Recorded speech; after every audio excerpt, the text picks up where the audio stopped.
Thank you everyone for joining us for the European Business Summit on Refugee Women, co-hosted by the Tent Partnership for Refugees and Catalyst. I'm Sharon Smith, the Inclusive Economies Editor for the Thomson Reuters Foundation, and I'll be your moderator for the day. Gender inequality affects women and girls all over the world, from companies' boardrooms to classrooms and individual households. Outdated perceptions and social norms about women and their place in society put them at a considerable disadvantage when it comes to employment. Refugee women are particularly affected by these misperceptions, as they not only face the challenges that anyone who has been forced to flee their homes and start over in a new country face, but they also face challenges as a result of gender disparity. Refugee women often have less opportunity to be promoted at work, carry an outsized share of caregiving and household responsibility, and are not being offered wages that are on par with men. Yet, despite all these challenges, refugee women represent an incredible source of talent, innovation, and diversity for companies.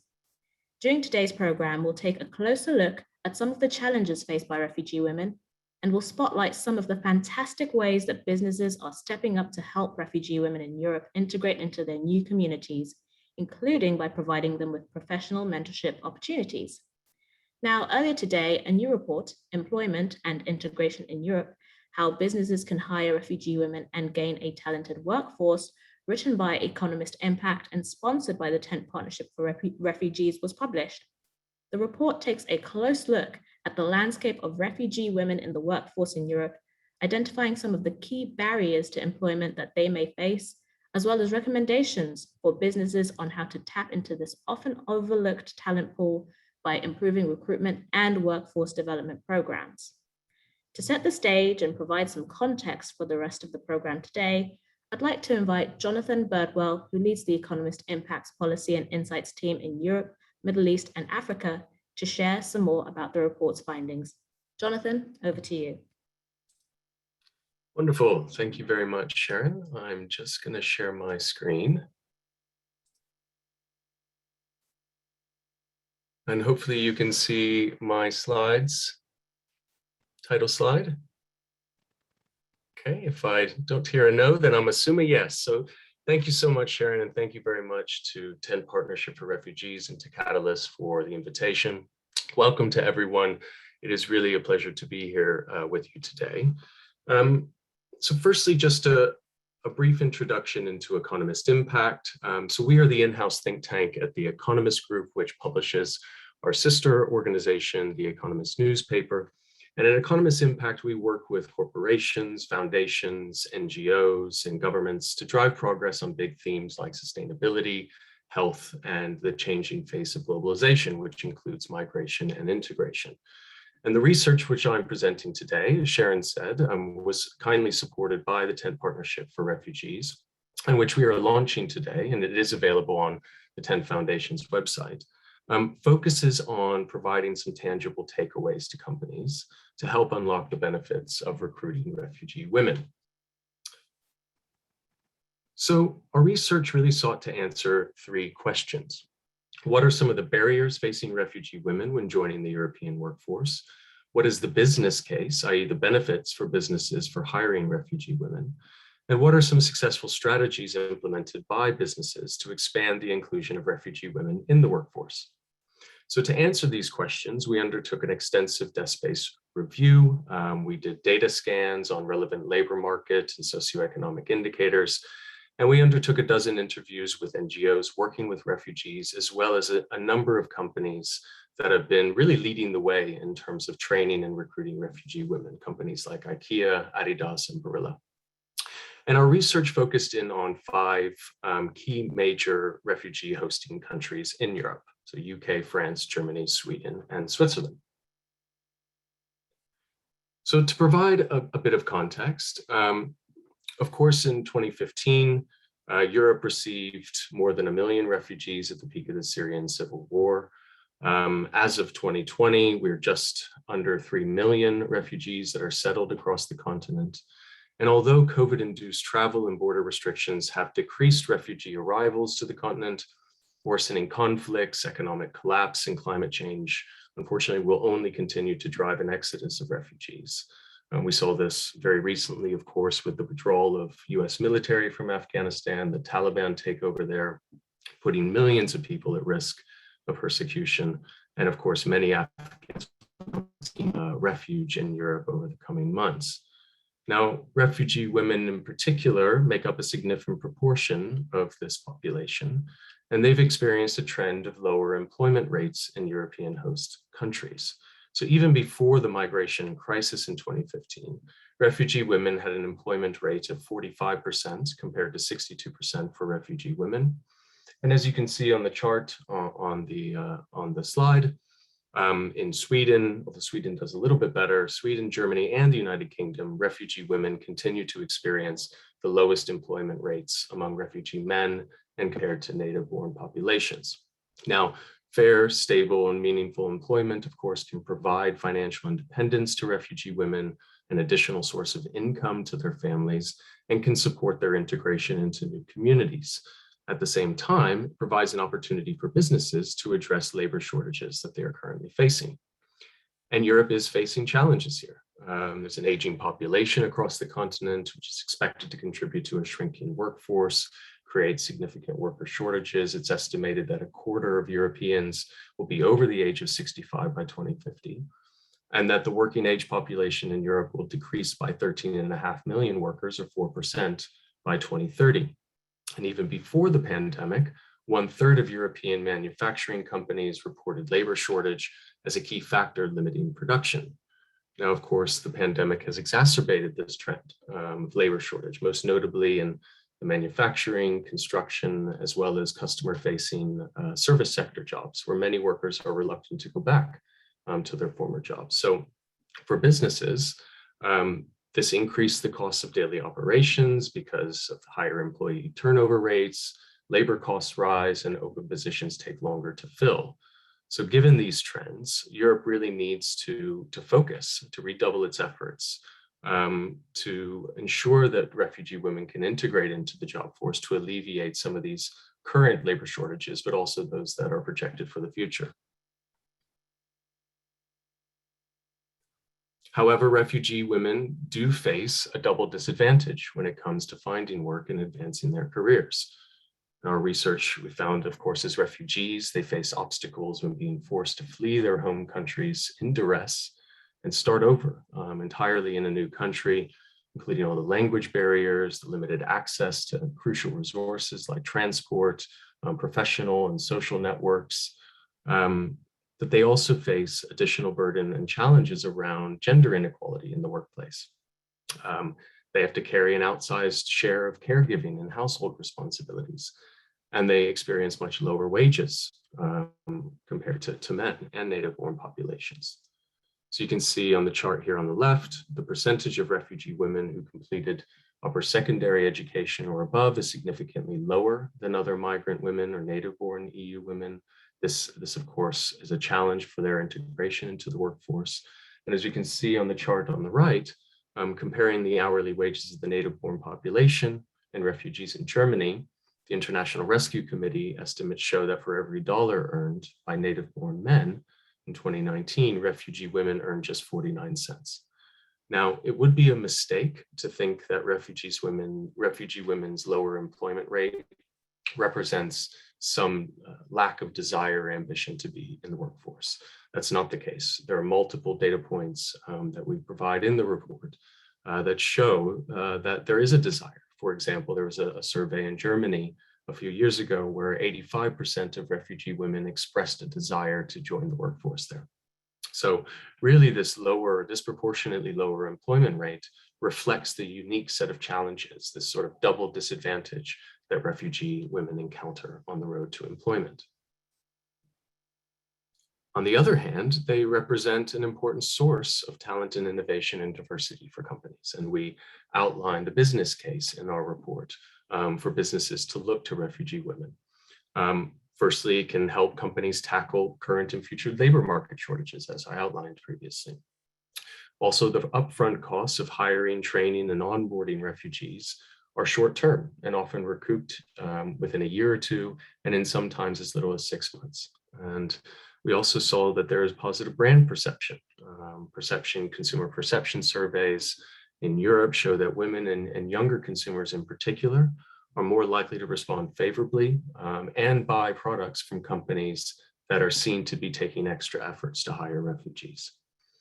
And finally, we also saw higher employee retention. Research conducted in the US on refugee employee retention rates provides evidence that companies investing in recruiting refugee women are more likely to have lower turnover rates among their employees.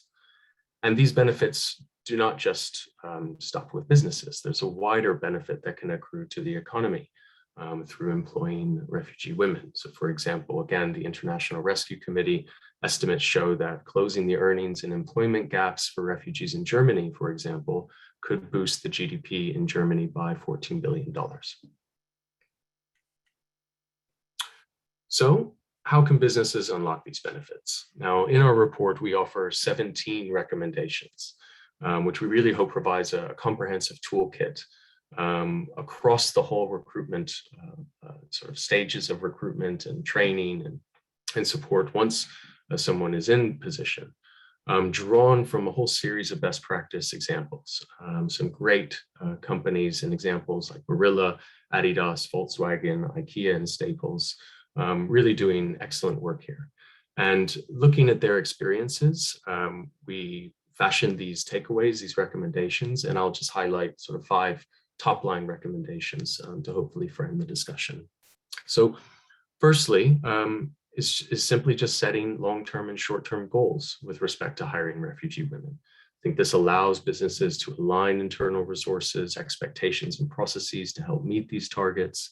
So this could include, for example, setting specific annual targets around increasing female refugee internship applications or investing in mentorship programs. It can also help businesses to determine the timeline to evaluate the costs and benefits of refugee recruitment programs for their company. Second, promoting an inclusive recruiting environment that strives really to identify, interview, and hire diverse individuals. Some effective strategies that we saw from other companies included simple things like reviewing job descriptions for potentially alienating language, which, for instance, implies that men are more suited to a role than women, but also paying attention to some of the unique challenges that refugee women were citing around safety in terms of using public transport or cost of public transport, just a lack of transport options in general. So taking these things into account, many of these companies were able to boost their recruitment of refugee women. Third, investing in refugee women after recruitment through mentorship and training programs is also equally important. This included internal coaching programs that address refugee women's concerns, even after hiring, which was shown to help increase employee satisfaction, but also providing flexible career pathways. For example, part-time internship options, which recognizes that many refugee women are still expected to take on primary childcare roles, even if they are at work. Fourth, collaborating with external partners. You know, we did see some examples of companies sort of going their own to address these issues, but there's also significant help out there to support businesses. You know, whether that is Tent Partnership for Refugees or other NGOs, but also local government. You know, there's a lot of help in terms of hiring and pre-employment support, recruitment support, and then support once people are in positions. And then finally, addressing corporate culture. Fostering an inclusive corporate sensitivity to refugee women can give them a reason to stay once they're hired. This can boost retention rates. It can, of course, enhance their creativity and innovation once they're in position, and then ultimately lead to revenue generation for businesses. And so some good practices that we saw includes raising awareness of the experience of refugees and their cultural backgrounds more widely within the business, ensuring that a company reasonably accommodates different cultural and religious practices, but also, most importantly, viewing diversity and inclusion really is an integral part of a company's growth strategy. So, as I say, there are many more recommendations in the report. So I conclude by just saying thank you again to the Tent Partnership for Refugees. Thank you to Catalyst. And thank you to everyone here for committing and being motivated to tackle this issue. And as I say, the report is launched today and it is available for download on the 10 Foundation website. So thank you very much. And thank you so much for the presentation, Jonathan. There's clearly so much more to be done to help refugee women gain equal footing in the European workforce. I now have the great pleasure of welcoming Mona Asadi. Mona is an Iranian refugee currently living in the Netherlands. Her personal life: she is a management trainee at Manpower Group. Mona is an activist for women's, children's, and LGBTQ rights and has strong ties to the refugee community in the Netherlands. She has herself participated in the mentorship program as a mentee and has also served as a mentor to other refugees. Thank you, Mona, for joining us today and for your willingness to share your story. Thank you so much for inviting me. Absolutely. And could you share why you left Iran and the journey that led you to the Netherlands? Yeah, of course. It's about 9 years ago, and the main reason I had to leave Iran was because the government sanctioned my work as a human rights activist with a death penalty. I participated and organized several protests against the policy of the government. Yeah, and actually, in fact, I wanted to go to Canada, but on the flight to Canada, I was arrested at Schiphol airport when we landed there for stopover, and that was because actually I had any passport, and my passport was in the post office in Iran. At the post office in Iran. So this is really short about the main reason and then my journey. And what was your experience trying to find a job in the Netherlands? What were some of the biggest challenges you faced and how did you overcome them? Actually, I can say I was really lucky. I could find a job easily after having received my degree in business studies. I had job interview with two different companies. One of them was Manpower Group, and because I could develop myself, personality, my character, and my and I can go further in a management role.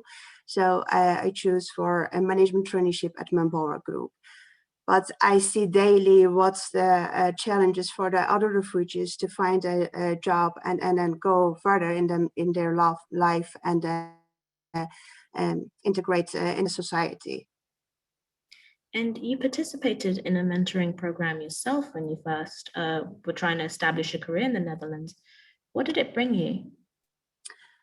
It was really a wonderful program. I was a client of UAF. UAF is a foundation in the Netherlands that supports refugees to integrate in the Dutch society and support them with the studies and job finding process. Through UAF, I received a job offer at the Manpower Group. Also, UAF offered me a possibility to follow several language course and job interview training. I had also monthly talks with my mentor, and she guided me in many different ways. And it's bring me lots of things, and one of these things is Manpower Group. And I heard you're also a mentor yourself to other refugees. For companies that are committing to mentor refugee women at today's summit, what advice do you have for their mentors on how they can effectively mentor their mentees? I think it's really important that companies be aware that this target group need different guidance. From my own experience, when I started at Manpower Group, I did not have so much self-confidence. I had a feeling my Dutch language skills were not good enough. The Dutch culture as well as business culture in the Netherlands was not what I used to. I had a feeling these self-doubts and these unknown circumstances limited me my daily performance. from a certain moment, I was given an opportunity to talk with an external and internal coaches. And also the CEO of Manpower Group is my mentor, with whom I can communicate about everything. And then and slowly I became clear. Yeah, it became clear to me how to deal with all these challenges. I don't want to say that I don't have any obstacles now, but at least I know where I get where to get help. And at the end, having a point of contact or a mentor in an organization that a refugee can trust is very important. So for me, it actually my advice could be that just try to understand the situation of the refugees, and yeah, don't be shocked in some times that they say something, because it's really pain. Sometimes it's really painful that you are in some places you cannot speak really well the language, and then sometimes people are shocked if you say something, then your self-confidence is really low. So what I can say, just create a secure place for refugees, and try to understand them, ask them, and then yeah, it's really nice to be interested in somebody's stories. Wow, what an incredible journey, Mona. I want to congratulate you on all of the success you've seen so far in your career, and I know there's even more to come. Again, thank you so much for sharing your story with us. Thank you. I'd now like to welcome Noni Rosini, TENT's Director of Marketing and Communications, to share more about the Refugee Women Mentorship Initiative and the companies that are stepping up in support of refugee women today. Thank you so much, Sharon. I hope everyone can hear me okay. And most of all, thank you, Mona, for sharing your wonderful story. It's always so important to hear from people like you who actually have gone through the process and can teach us all so much. So today I have the great honor of announcing the companies that are joining TENT and Catalyst's Refugee Women's Mentorship Initiative today. So as we heard, refugee women face an array of barriers when it comes to employment and economic integration. And this mentorship program will help address this by connecting refugee women directly with employees at some of Europe's leading companies to help them really improve their chances of landing good jobs or advancing in their careers. The refugee women that participate as mentees in this program will gain practical skills like CV writing, like how to do job interviews and job interview practice in each of these countries.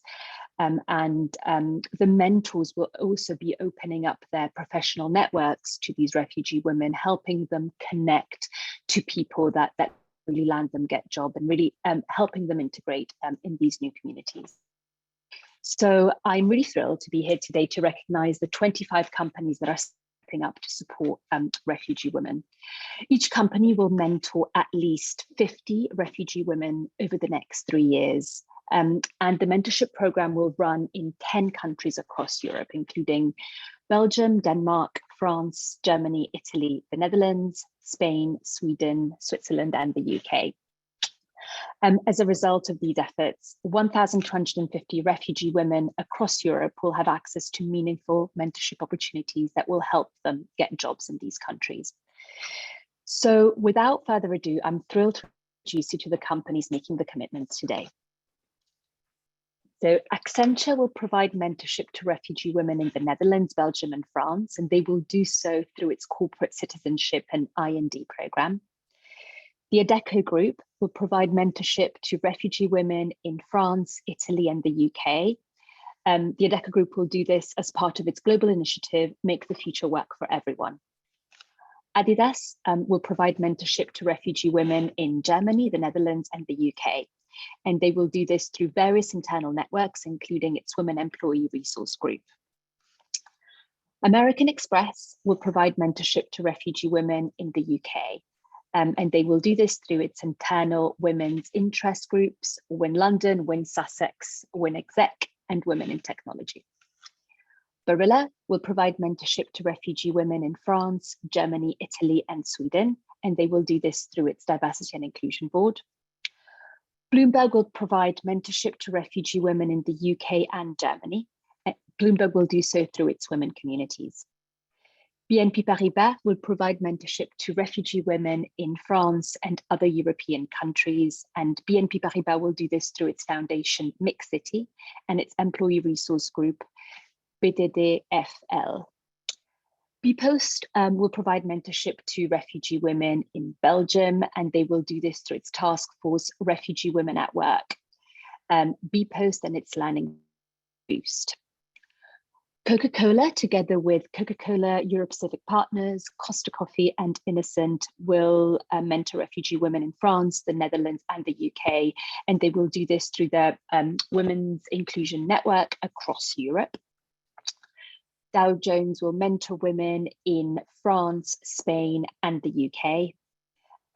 EY will provide mentorship to refugee women in Germany and Switzerland, and they will do this primarily through its Professional Women's Network and Unity Network. H&M Group will provide mentorship to refugee women in Germany, Italy, and the Netherlands, whereas Hilton will provide mentorship in Germany, Spain, and the UK, and they will do this through its Women's Team Member Resource Group.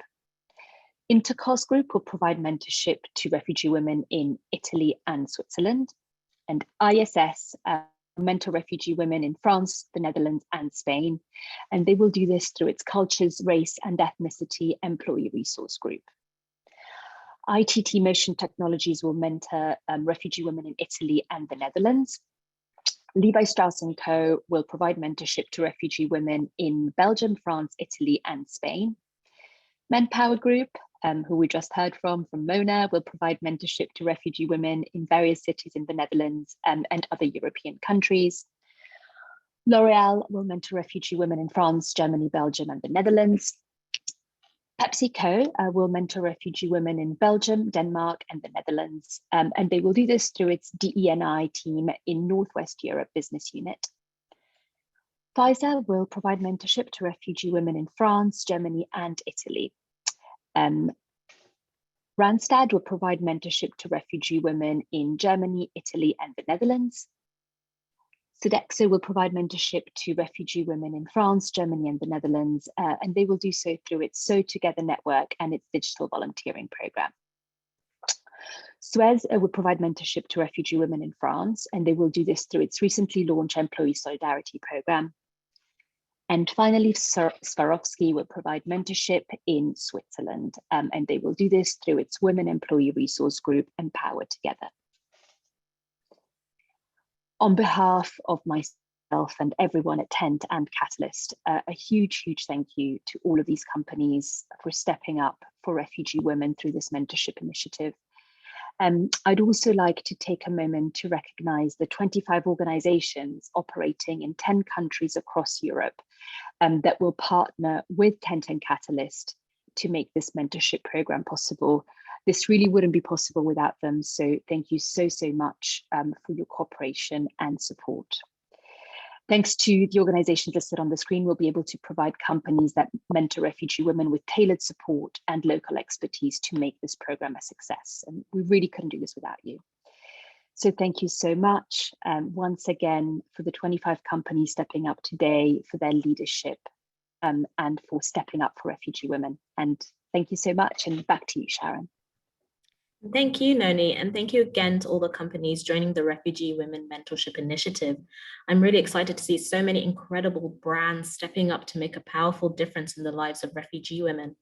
For our next segment, we'll take a closer look at the topic and talk with an inspiring group of panelists about why they believe that companies can play a critical role in helping refugee women integrate in Europe.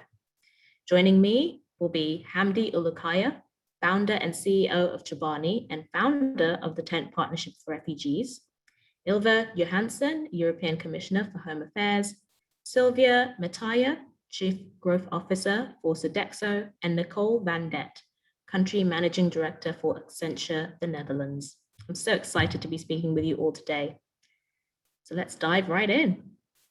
So Hamdi, with more than 3 million refugees in Europe, including a considerable number of refugee women, what role can businesses play to ensure that they can economically integrate in their new communities? Sure, Sharon, good to be with you. Thank you for doing this. Just before you started this, you said, so amazing to see all these companies and brands coming up and supporting refugees, especially refugee women. And it just, it's a beautiful, beautiful scenery. When Noni was going through those names, some of the most powerful, beautiful brands and companies globally, and some of them and saying that coming up publicly announcing into this most alarming humanitarian crisis we are facing today and a long time to come, it gives hope. It gives hope to us, and it gives hope to refugees, and it gives hope to communities and societies and humanity, totally. So I want to thank everyone who's been involved with this, Catalyst, Tent, all the organization Noni mentioned, and everyone who's been participating on this work for a long, long time. This works, Sharon, and everyone in this panel, my colleagues know that it does work. And when I started my company, I saw it in live, that refugee coming to a new country, a new society for safety or generosity of society welcoming them does not end their refugee status until they have a job. That's simple as it is. I've seen it. They don't want handout. They don't want people to care for them, even though they're extremely, thankful. But what they want is an opportunity to shine, to provide to their family and be part of the new society so they can make a new home for themselves after going this troubled journey. And this simple job is the moment that they stop being a refugee. And with this one, with what we are talking about, mentorship. And I love this because this is not something that Tent invented or Catalyst invented. This is companies have been practicing this, in their own environment. As Accenture has done this, IKEA has done this, and there are a lot of other companies done this for other reasons. What this type of program does is not only prepare people for a new job, it creates bridge and friendship, which is a personal connections. And for a refugee, especially for a refugee woman, that personal connections, when somebody says, I care for you and I'd like to share with you what I learned, and I'm very, very interested where you come from, I'm very, very interested in your journey, and together we can make this step. And I learn from you, you learn from me. You either work here or you work somewhere else, but at least this will be a good step forward. It is, I can only imagine what that means in the life of a refugee woman in a foreign land, on a new society. It's extremely powerful. It's a life-changing experience. And I'm so proud of everyone getting together and making this possible. A lot of refugees everywhere in Europe, in the US. And we look at the environment today, we need that labor, we need that workforce more now than we ever did, And during the pandemic, we realized what we need is a frontline workers, right? And the refugees are, from the historical background perspective, and the team can share some, some scientific data, is these are the population they just go front. They are nurses and healthcare workers and store clerks and, you name it. And they also, the journey that they have gone through, if you look at all type of labor pools, refugee pool is the one that learns the fastest, stays the longest, and produces the more. It is by far. And of course, it's all valued, all labor is valued, but this pool is what we need on today's environment. So with these companies making them get ready, and the society is welcoming them, and refugees' readiness to go and provide and work and provide to their families and society is actually, there has never been a best time as today.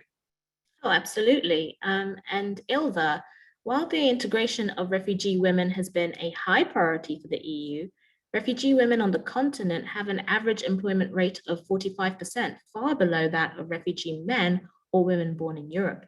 What major challenges do refugee women face in the EU, and what can you do to help?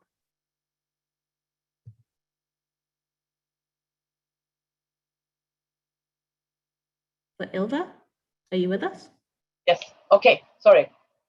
So first, thank you very much, and let me first just express my strong support for this initiative and for this summit. And I think it was really impressive to see all these companies in this Refugee Women Mentorship Initiative. So there's, of course, a lot of things that are challenges and a lot of things that we need to do much better. But let me start with what I think is the biggest, actually, obstacle. That is that so many, so many refugee women have the experience of having their energy, capacity, knowledge being underestimated. And I think this is the biggest mistake, to underestimate the capacity, the energy that they are bringing into our society. And there are stereotypes and there are discrimination that very often put women into a position where they are not expected to have all this capacity that they have. So I should say that is the biggest obstacle. That also comes from my previous experience in the country I know best. But then, of course, we have to see how many of the refugee women comes to EU member states. Many of them have been fleeing for a long time in a very, very dangerous circumstances, being violated by smugglers and being a very dangerous situation. So many women have then been hesitating to form a family or to have another child. So they are waiting because they have been been fleeing, or they have been spending time in a refugee camp, waiting to be resettled. And then it's the same, you postpone many of your plans in your private life. Or your husband or your boyfriend went there before you. And then you're coming as a family reunification. And then, of course, it's also this postponing. When you finally settle in a member state, relief. I have my status. I'm safe. I can start a new life. And for many people, and I think this is very human, then they, well, now is the time that I dare to have another child or to form a family. So that means a lot of refugee women actually start their time in an EU member state by being pregnant and being a mother or having another child. And this is of course very welcome, but it's a special challenge. And that means that many women start without going to language courses, without reaching out for the new networks, without being part of the introductory programs. So this is my second thing. We need to have specific targeted programs for women to meet women where they are, not underestimate their potential, but also see the obstacle they're actually facing. And that means that we need tailored language courses, for example, with childcare, or reaching out to women in a specific way. And I think it's also what's said also here earlier, the importance of having specific goals that target refugee women. This is important. And also my experience is that talking about businesses, it's only actually when you have the commitment from the highest level in the company, then you can see some changes. So it's important to have goals and to have the commitment on the highest level. Absolutely. Nicole, Accenture has mentored refugee women in the Netherlands since 2016. Tell us about your experience and what refugee women and employees at Accenture have gained from it. Thank you very much. And also for me, a pleasure to be in this group. And, we're very proud of being a strong supporter of this since 2016, which seems like a very long time ago. So what we're doing is essentially two things at the moment. So we organize coaching tracks They are coaching tracks where, coaching tracks of 6 months, and then together with the talent at the Refugee Talent Hub, but also the university that supports this, we do joint kickoff sessions. And then in that period of 6 months, our people do one-on-one coaching with refugees. They coach them to find a job, preferably within Accenture, but also other companies. And we've been always open to all genders, but this current edition is specifically focused on women. The other thing that we do is we organize Fighten boot camps, which really, and we do this together with the new Dutch Connections and Codemasters. These work boot camps are 10 sessions where we learn our refugees or our friends how to program, but we also match them with buddies. And these buddies are there to coach them to really ask all kinds of questions about how it is to work within Accenture, but also specifically within the Netherlands. I must say, when I look at the refugees and when they come to the job market, I always compare it to an experienced hire within Accenture. You have experience, a wealth of experience. It can be from all kinds of areas, but then you need to land at a different company, and you have to kind of rediscover that company and how it works. And you often have questions that for people that have been working in that company are very normal, and then for people that are new to that company are totally not normal, and people really don't know how it is how it's done. And having this buddy system, I've personally had that when I joined Accenture, because I was an experienced hire. Having a buddy is really useful. So that's the other program.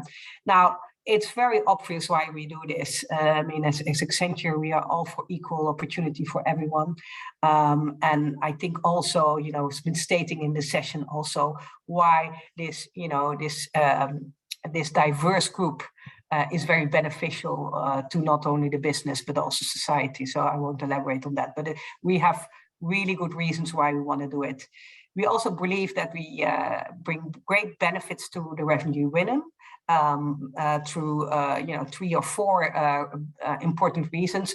One is we increase their network. So we give them access to other talents, other employees, other experiences. We give them an opportunity to develop themselves in a specific skill or more in general.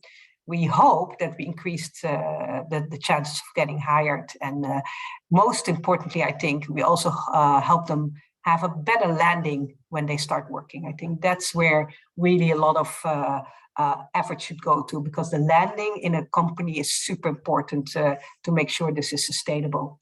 Now, for us, Accenture Women, or in general for Accenture, we are passionate about it for a lot of good reasons, but individually, it's good for our people because we see different perspectives. And we also, I guess, become very knowledgeable or very much aware of what kind of privileges we actually have, and what happens. What are the experiences outside our own privilege that we've been seeing since we were born, basically. The other thing is that I would say that every person that I speak to, certainly in the younger generation, wants to do work with a purpose, and I can't imagine a better purpose than helping the refugees, especially the females, to finding a job and have a solid career, or and I think that is ingrained in the people that we have.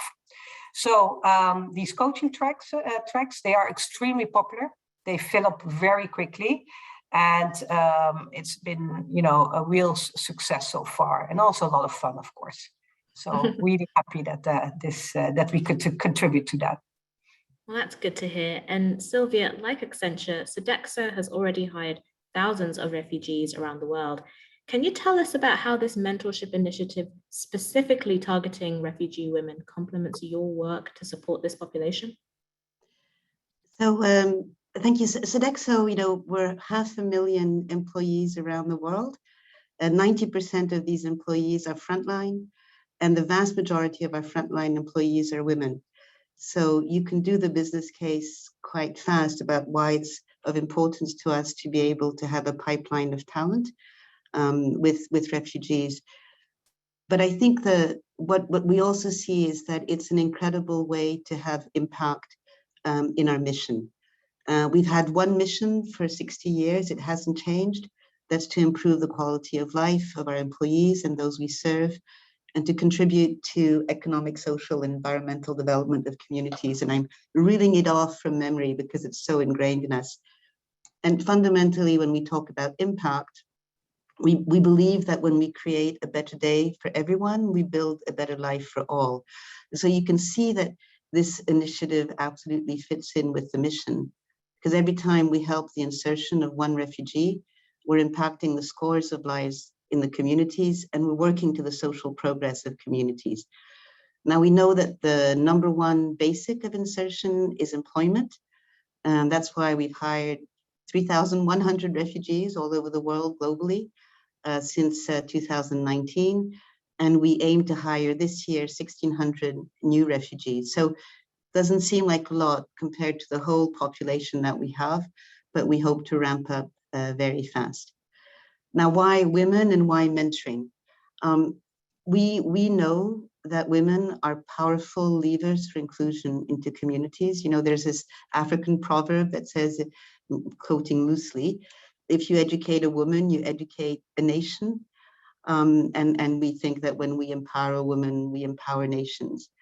And that's because behind women, there are families, and because women on the whole tend to invest 90% of their revenues back into the community, into their families' health, education, and nourishment. So, you know, by doing this, they're a very powerful force in the community if they can be included.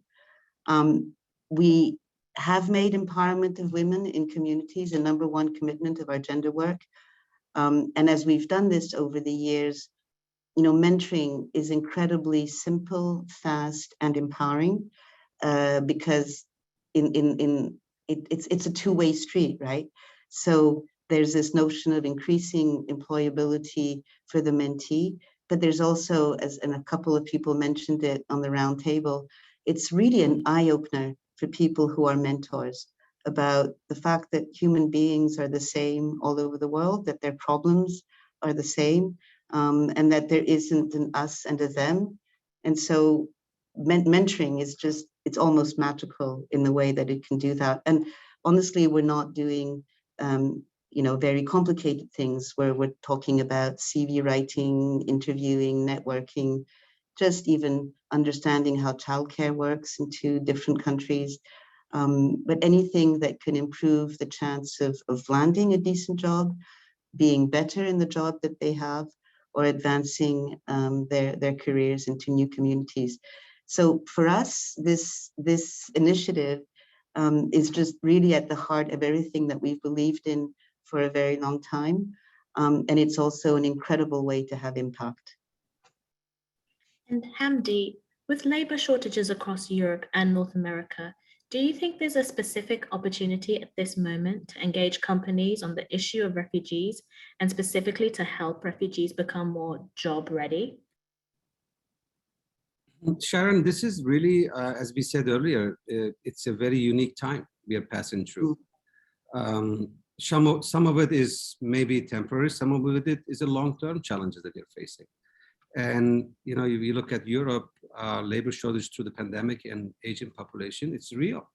And companies and services are needed, people to come and join. And I think, as we said earlier, refugees are one of the best to reach out and bring them and train them and make them ready to be part of, you know, companies and societies. Here we are in the US. You know, 95,000 Afghanis are arriving, maybe a little more, and you know, Tent and some other organizations, and we reach out to companies in our network at Tent. Over 50 companies already, you know, publicly announced that they're going to train and get these people ready for work, and they will hire them as well. And this is happening for 2 reasons. One, there's need for labor, and that's urgent need.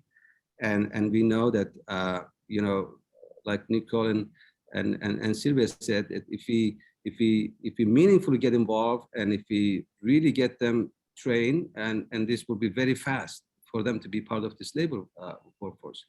The second one is, you know, pandemic taught us a lot of things, that we might be so separate from other parts of the world, that we are in the same world, in same humanity, and something happens in other part of the world that affects us. And we got closer on each other's issues. We got closer on each other's, you know, problems, and we get aware of what it feels like to be in a danger zone, what it feels like to be unhealthy, what it feels like to be fear. And I think I see more and more willingness of companies and leadership and their employees, most importantly, and their, you know, customers, are asking companies to go in the right direction, which companies in this today we're announcing that already have. You know, I'm not saying because Sylvia is right here. Sodexo has been part of this effort from day one, from the top of the leadership. And when Sylvia speaks as the leader in the company, you can tell they're good at it. They understand the reason behind it, and they know that this is good for business. And I have seen some of those chefs and frontline workers in places, and what they bring is richness of Sodexo together with the richness of what their background is. So it's a perfect moment, and I think the companies who are stepping forward, truly getting involved and believing it, will have the benefits of having the right talent in their company and having the rich culture internally because of the initiatives that they take on like this. And I think they will be the tomorrow's companies, because we want companies to solve problems that humanity is facing, whether it's climate change, refugees, income inequality, gender issues, whatever that might be. You know, they get involved and they become part of the solution. And that's what the shift that we are seeing. So coming back to your question, Sharon, is some you can look at it and see that these issues are overwhelming. Some look at it and say, we are businesses, we solve problems. And this is one of the easy ones to get after, because it will reach the company and it will reach the society. So from that perspective, yes, there are shortages and labor shortages that we need, but we have 95,000 Afghans are coming here. Some of them are coming to Europe, and we have refugees sitting around and looking for an opportunity to participate, and especially on women. I must end it with this one, is some of the refugees coming from cultures that women is not part of the workforce. And when they come to Netherlands or Germany or here, and they see others working, and those barriers can be broken down and the trust is established. And not only a refugee accessing a job, but women's life changing forever is also an opportunity for this kind of mentorship programs. Yeah, I couldn't agree more. And Ylva, you were Minister of Employment when Sweden welcomed a significant number of refugees in a relatively small country. According to the Economist Impact research that we heard about today, Sweden is doing much better in terms of levels of employment for refugee women versus other EU countries. What did you get right?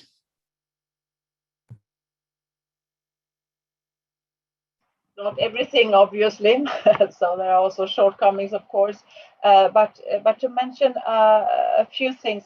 First, what I said about in Sweden, there is quite a long period of parental leave, 18 months.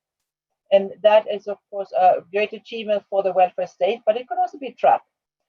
So to avoid refugee women, the newly arrived, to be away from language courses, for example, we started specific courses for training Swedish with babies. So you can bring your small babies there and you can breastfeed them while you are training your Swedish language.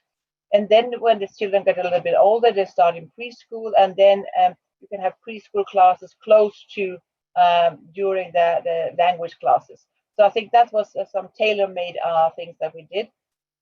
But also, as I was Minister for Labor, I recognized that it's so important to have a job, because that makes us strong in so many other aspects. And as I started to say, women are bringing so many competencies and strengths and ambitions, but it's difficult to have them recognized. And we understood that the recognition of formal degrees of formal experience was quite complicated. So we started something we called fast tracks, where we reached out to unions and employers' organizations for each specific profession, so that they took the ownership on welcoming people and helping to directly at the workplace assess what extra training is needed, and combining that with also Swedish courses. And I think that was a good initiative. We also have something we call the shortcut. It was a little bit based on the same, but it was run by universities and the Public Employment Service. And I can just give you one example, a 20-year-old Malcolm Meseret that came from Ethiopia in 2019. She was pregnant. She was newly married, and she had an engineer degree from the university in Addis Ababa. And that was very complicated to evaluate in Sweden. But she started learning Swedish, and she finalized that during her parental leave. And then she started on this shortcut out in a company where her competences were acknowledged, continue with Swedish courses. And now she's employed in one of the big construction companies. And she's and this is only 3 years later, and she's running big projects, and she's also working as a role model for others. So bringing people directly to the workplace and assess their competences there, not only on the desk formally. I think this is also one thing. And we also did something what you are doing here. Actually, we brought a special program for employers that wanted to employ at least 100 refugees. Then we had a specific program in the Public Employment Service for these companies to support them, for example, with language courses at the workplace, but also how to deal with cultural differences, how to help people to adapt in a new situation. And Sylvia, how have Sodexo employees responded to your call to action to find mentors for refugee women across Europe? So there's been quite a lot of engagement. In fact, we've had a lot of people volunteering. We've had too many people volunteering for us to be able to organize it. I think people are excited. As Nicole pointed out, especially young professionals, they want to help. They want to have a company that allows them to help. So it's been a tremendous response. What I keep telling people is that the purpose of this initiative is to help the mentees, not just help the mentors. So we also need to make sure that we have good traction and good results. But I just want to share something very quickly. When I was 4 years old, my parents left a city and left everything that they had in that city in Eritrea under bombs, and took a plane straight to Canada. And I was 6 and I arrived there. And of course, it was nothing near as dramatic or tragic. We had passports, we had something waiting for us there. But the power of friendship to heal people is so incredibly strong that I think the ability that we give to our teams to be healers and to heal and to see that healing happening is way beyond any kind of engagement value that we can have in any other kind of initiative. And Nicole, what's your message for companies here today and prospective mentors who are listening in that embark on this journey? Well, it sounds easier said than done, but I would say just start. You need to begin somewhere. And even if your group is small, it really is valuable for every individual. So I would just say start. And actually, sometimes a smaller group in coaching is more beneficial because you kind of create a safe space for everybody. Also, of course, stating the obvious, but the challenges for women are not the same as they are for men. So especially for women, I think creating a safe space so people speak up and become more active in the discussion and the dialogue is super, super important. So very important to create that safe space.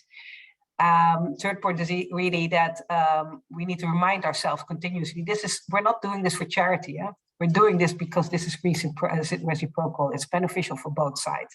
It's beneficial for the refugee women, but also for the employees from your own company. It's super important to have that perspective. And then I think it's very important to know upfront what the needs and expectations are of the group and also be able to be agile around it and be able to adapt it during coaching, because you'll learn and see different expectations. What you may have thought was initially the case could change during the process. So make sure that you can adjust and be flexible about it. And last but not least, we've experienced also that you need to prepare your employees as well.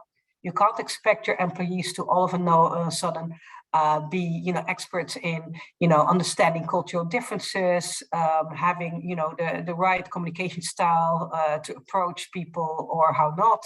So really, make an effort to educate and train your people that are taking part of this program, so you can find a very, engaging but also satisfactory environment.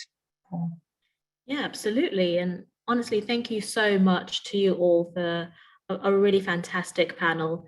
It's been really great to learn from all of you about the importance of supporting refugee women in their journey to integrate into their communities and the role that businesses can play in helping them do so. So thank you so, so much. And we're reaching the end of our summit. So before I turn it over to Alison Zimmerman, Executive Director of Catalyst Operations in Europe, Middle East and Africa, and Scarlett Cronin, TENT's Acting Executive Director, I'd just like to thank you for having me join you today, and thank you to all the companies that stepped up today in support of refugee women across Europe. Over to you, Alison.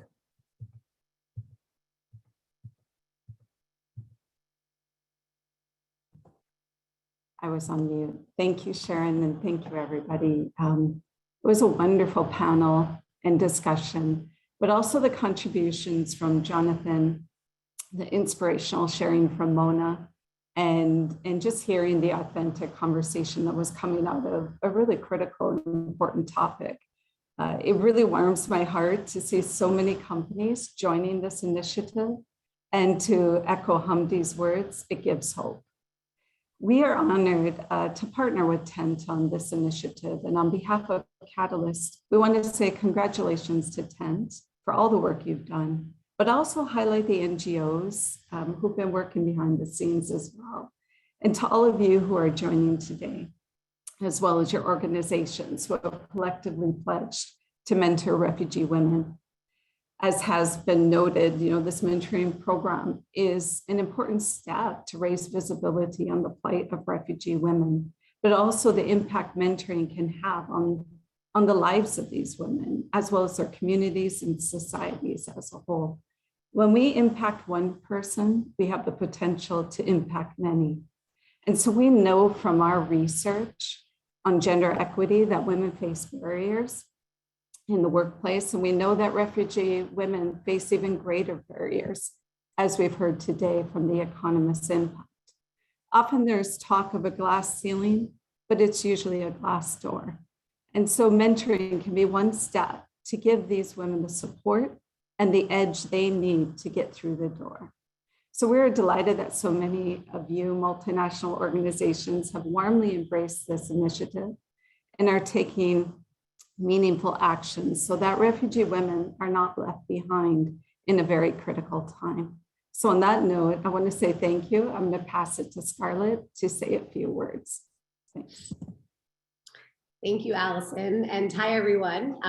It's an honor to close out our event today, which I think was just phenomenal. And today marks a really exciting milestone for us at TENT as we expand our mentorship initiative for LGBTQ refugees, which we launched last year to focus on refugee women in Europe, as you've heard about today. And I'd like to extend a huge thank you to our summit co-host, Catalyst, and to Allison specifically for all of their amazing leadership and helping to make this possible. I'd also like to thank our moderator, Sharon, for so expertly guiding the discussion, and to all of our speakers for offering their insights on the importance of mobilizing the business community in support of refugee women throughout Europe. This was a huge team effort at TENT, but I'd like to especially recognize Alain Van Mel and Andy Wolter for all they have done to make this initiative a success, and also to all of the wonderful NGOs across Europe you heard about who will make this program a reality. We are so grateful for your support and for your expertise. As we heard time and again today, refugee women in Europe face a double disadvantage when it comes to finding jobs, and the business community has a unique role to play in ensuring that refugee women across Europe are set up for success through mentorship. On that point, I'd like to echo what others have said already and thank the 25 companies that are joining this initiative today. You will have a meaningful and tangible impact on the lives of refugee women across the continent, and we are so grateful for your leadership. And for any companies that are with us today that were interested to learn about the program and aren't yet officially part of it, please reach out to us.